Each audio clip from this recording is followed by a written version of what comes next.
Good afternoon. Very good to see everyone, and very nice to be back in your room. Let me start out, if I can, by just speaking a little bit about my visits to Canada and Mexico today. I had the opportunity to conduct my first foreign visits with our important allies in Mexico and Canada. And as you will have noticed, we didn't actually leave the State Department. The good news is no jet lag. The bad news is no frequent flyer miles. But we did, I think, innovate something interesting, driven by the times of COVID, but also using technology to be able to actually connect us to our partners and to do what we would do on an actual visit. So we had broad-ranging discussions that were substantive on the agendas that we share with both countries. I want to particularly thank my counterparts and their teams for very constructive engagement today. We've got a great team here in Washington, in our missions in Mexico, in Canada. They did a lot of work to try to bring this together for what was really a first of its kind virtual visit. And I have to say that based on the conversations that I had following on conversations that the President has had, particularly this week with Prime Minister Trudeau, that we have very, very strong partnerships to work with and to advance our interests and values in the hemisphere and around the world. I had first some very productive meetings with the Mexican Foreign Secretary Ebrard and then the Secretary of the Economy, Cloutier, this morning. We discussed a number of issues, including the importance of bilateral trade, the need for continued collaboration to address security issues that impact both of our countries, and of course climate change. In Canada, we just had a great conversation with Prime Minister Trudeau, following up on an earlier meeting that he had this week with President Biden, where they announced the roadmap for a renewed U.S.-Canada partnership.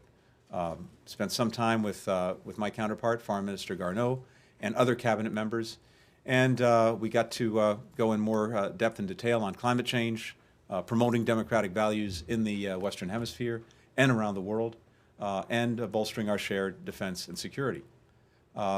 In all of these meetings, I spoke with my counterparts in Mexico and Canada about the pandemic, slowing the spread of the virus through coordinated action at our shared borders, and reinvigorating our economies so that we can build back better together. In addition to these bilateral meetings, I also toured the port of entry between El Paso, Texas, and Ciudad Juarez, Mexico, and had a remarkable tour given to me by the head of the Customs and Border Patrol. I saw the very diligent work that our Department of Homeland Security colleagues are doing to ensure the safe, the orderly, and the humane processing at that crossing, and to facilitate the flow of individuals and commerce between our two countries. Finally, I had a wonderful discussion in Canada just now with youth and Inuit leaders about climate change and about our shared priorities in the Arctic. In the conversation with this group at the border crossing in Mexico, it was evident how interconnected we are today and for the future. Today's conversations represent the start of the next chapter of our bilateral partnerships. The United States has long-standing relationships with both Mexico and Canada. Today's meetings were an opportunity to dive deeper into shared priorities. We look forward to continuing conversations with our neighbors and friends in both countries to address shared challenges, to promote the prosperity of all of our people, and to promote a safe, secure, and prosperous hemisphere. So with that, happy to take questions. We have a couple of our North American partners in the room, so we'll start with Vicio Segovia Reche. Thank you for doing this, MBS Radio from Mexico. I have two questions, if I may. The first one is regarding immigration. The administration has been saying that now it is not the time to come to the southern border. Is the United States currently accepting new asylum applications, and I'm not talking about the Remain in Mexico program. I'm talking about new applications. Thanks very much. I think as you've heard President Biden say and other colleagues in the administration say, we're working comprehensively to make sure that we have a safe, an orderly, a secure, and humane border, particularly when it comes to migration issues. And we're working at this on a number of fronts. And we're working on the question of migration on a number of fronts. First, as I think you've heard the President discuss in the past, we have a real focus on trying to address some of the root causes of migration, particularly from the countries in the Northern Triangle, Guatemala, Honduras, and El Salvador. And that means working with those countries, working with Mexico, to, over time, deal with some of the drivers of migration, including insecurity, lack of opportunity, corruption, and other things that cause people to make that incredibly difficult decision to leave everything they know behind, to leave their families, to leave their friends, to leave their cultures, to leave their language, to leave their communities, to try to make a very hazardous journey and come to a place where they may or may not be welcomed or accepted. The way to really get at that challenge is to give people hope and opportunity to be able to have a secure and prosperous future in their own countries and to build the future of those countries. So the President is focused on that, and that will be reflected in a lot of the policies as well as some of the budget work that we'll be doing. Second, we are looking at ways to make the asylum process once again more rational and to make it once again something that is safe, secure, and humane. And so we have over time an effort to put in place the ability to once again process asylum applications in the United States, but it is going to take time to put that in place. And of course, we now have health COVID-related concerns that are of deep concern to everyone with regard to the border, and those are front and center. But over time, there will be a more rational asylum process that will allow us to deal with that. Now, there are people who are in the so-called protection protocols, which have been ended, and who are in that process, who are now actually being processed, but that's moving forward. In addition, there's some other things that are very important. We are also looking at ways to make sure that we can look at applications for asylum in the countries that people are coming from. That's important, and we have some ability to do that. But the main thing is that all of these things take time to put in place, and now is not the time to try to come to the United States. If you're in the Migrant Protection Protocol program and you are in that process, there is now a clear process for being reviewed and being considered. But if not, this is not the time to come, not the time to make a hazardous journey, because you will not be able to come into the United States. But is it accepting, you didn't answer my question, I'm sorry. Is the U.S. accepting new applications at the moment at the border? So all of this process is being put into place. No, the asylum requests that are being considered are from people who are in the MPP program. That's it, right? That's it. We'll go to Adrian Mora. Thank you, Secretary. Just a couple of quick questions. On the case of the two Michaels in China, what specifically is the administration going to do to secure their release, whether it's trying to tie some, their release to a DPA with Ms. Meng or some other action. What are the specific actions that you're going to take there to help Canada get those guys released? And then secondarily on Buy American, that's one thing that a waiver or some guarantee that Canada won't be subject to those tighter Buy American rules that the president is going to roll out. That's one thing that Canada wants. That would be sort of a quick win in terms of showing Canada that the new administration wants to sort of rekindle this this bilateral alliance. Why not just make that commitment publicly that you'll basically give Canada sort of the same thing that they received under the Obama administration? Thank you. So let me take the second question first. With regard to Buy America, Buy American, these of course are long-standing things that have been on the books for many years, and we're now looking at the executive order that the president issued. We'll want to make sure as well that we're consistent with our obligations, including under the WTO. But beyond that, I think is in our conversations with Canadian counterparts, I think we see tremendous opportunity working together, both to build back better as we emerge from COVID-19 and to seize opportunities that we have together to do that. And as well, and particularly in something the President addressed both with Prime Minister Trudeau and also yesterday himself, and that is building more resilient supply chains. There's a lot of opportunity there between the United States and Canada that we intend to pursue.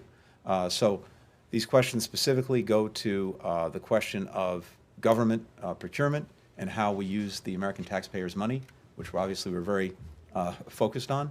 But my sense from the conversations between the two governments is that there is ample opportunity for us to work together and find ways to benefit each other in trade, in investment, and in the work that we're doing, especially on things like supply chains. With regard to the two Michaels, let me just say that, again, I think you heard President Biden address this. We stand in absolute solidarity with Canada in insisting on their immediate and unconditional release. Canada has taken, I think, a very important initiative that was inspired by the two Michaels, but goes even beyond them. And that is to bring countries together to stand against the arbitrary detention of individuals for political purposes, a practice that we see in a number of countries, including China. And there again, we are in strong support of this Canadian initiative that has already brought dozens of countries together. I think and I hope that this can grow into something that establishes a new international norm against arbitrary detentions. This would be a very important contribution to international relations going forward, and this is something that the United States and Canada will work on together. But we want to see the two Michaels return home. There are legal questions that are appropriately the province of our Department of Justice. They follow the law, they follow the facts, and I'd refer you to them for anything on the legal aspects of this case. Andrea Mitchell. Thank you. Thank you, Mr. Secretary. Andrea. Given the fact that the CIA has concluded that Mohammed bin Salman personally approved the killing of Jamal Khashoggi, can you explain why he is not being punished in these decisions? And especially since the president, when he was a candidate, told me during a debate that he would make Saudi Arabia a pariah state for what it had done. Well, And could I just also ask about Sure. Saudi Arabia's reaction now? The foreign ministry is saying that they reject the negative, false, and unacceptable assessment in the report. Well, Andrea, I think the report speaks for itself, and I think you've seen today a number of very important steps to recalibrate the relationship. First of all, the release of the report itself and the transparency that that provides. This is a report that in a sense, is not fresh off the printing press. It's been there. We released it. We were determined to bring transparency to this issue and to share with the American people what we know. And again, I think that report speaks for itself. But beyond that, you've seen a number today of very concrete steps that are both looking at past conduct, but as importantly, looking to the future to prevent future conduct. The Department of the Treasury is sanctioning former Saudi Deputy Head of General Intelligence, Ahmed al-Asiri, for his direct role in the Istanbul operation that murdered Mr. Khashoggi. We're also designating the Saudi Rapid Intervention Force as an entity under the Global Magnitsky Act for its participation in this murder. We have taken action pursuant to what we're calling the Khashoggi ban to impose visa restrictions on 76 Saudi individuals believed to have been engaged in threatening dissidents overseas, including but not limited to the Khashoggi killing. And importantly, we have introduced and announced a new policy that will apply the State Department's ability to restrict and revoke visas to any individual believed to be involved in extraterritorial activities targeting perceived dissidents or journalists, trying to harass them, surveil them, harm them, or their families.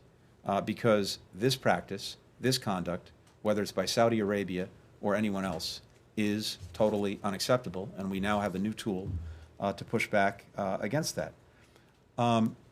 More broadly, I would say the relationship with Saudi Arabia is an important one. We have significant ongoing interests. We remain committed to the defense of the kingdom.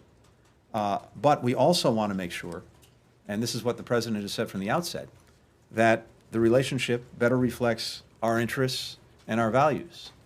And so what we've done by the actions that we've taken is really not to rupture the relationship, but to recalibrate it, to be more in line with our interests and our values. And I think that we have to understand as well that this is bigger than any one person. This recalibration goes to the policies that Saudi Arabia is pursuing and the actions it has taken. And I would just add and conclude with this. We are already seeing some results from this recalibration. We're seeing results in our own efforts, joined, I hope, by Saudi Arabia to end the war in Yemen. We're seeing the new policy approach we've taken to arms transfers and getting back to regular order with Congress. And I think that overall, we are doing what the President said we should do, which was to review the relationship in its totality and to make sure that it goes forward in a way that better reflects our interests and values. Imara, go ahead. Hello, Mr. Secretary. I want to follow up on Andrea's question. You talked about preventing future actions, and you have unveiled a new ban, Khashoggi ban. But you have fallen short of punishing the very person that DNI has said is responsible for this.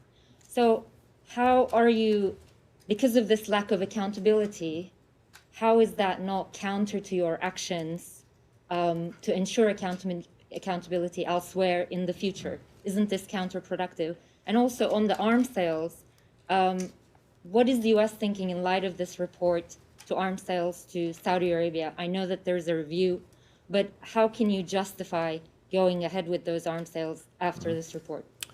Thank you. First, with regard to arms sales, you're exactly right. There's an ongoing review, and there is a very important distinction between our commitment to not engage or not support offensive activities and operations in Yemen, including through the provision of offensive weapons, and the legitimate needs of the Kingdom of Saudi Arabia in terms of its own defense, something, as I said, we remain committed to. So we're reviewing these arms sales, and we're making sure that going forward, what we do provide goes to the defense of the kingdom, not its ability to prosecute offensive operations. And the other thing that's very important about this is that as we go forward, we're going to do so in full consultation with Congress, something that had been we'd gotten away from in the past. And so we're going to get back to regular order, not just with Saudi Arabia, but with any country with whom we're engaged and are selling arms to and providing security assistance to. So that, I think, is very important. As to accountability, again, I think this report speaks for itself, and the fact that we have provided the transparency necessary to shine a bright light on what happened through the assessment, not just of the media as important as you are, but the United States government, is in and of itself, I think, significant action. And beyond that, for Mr. Khashoggi not to have been murdered totally in vain, we now have in place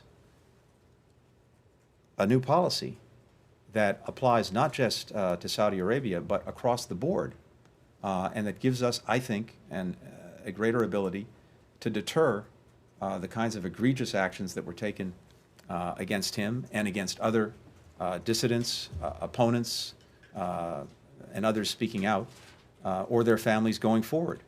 And that, I hope, will be, in some small measure, an important legacy. Time for one final question. Michelle. Thank you. Well, one quick thing on Mohammed bin Salman. Can the U.S. still do business with him? And then on Syria, what message do you hope Iran gets out of the U.S. strike on Syria yesterday?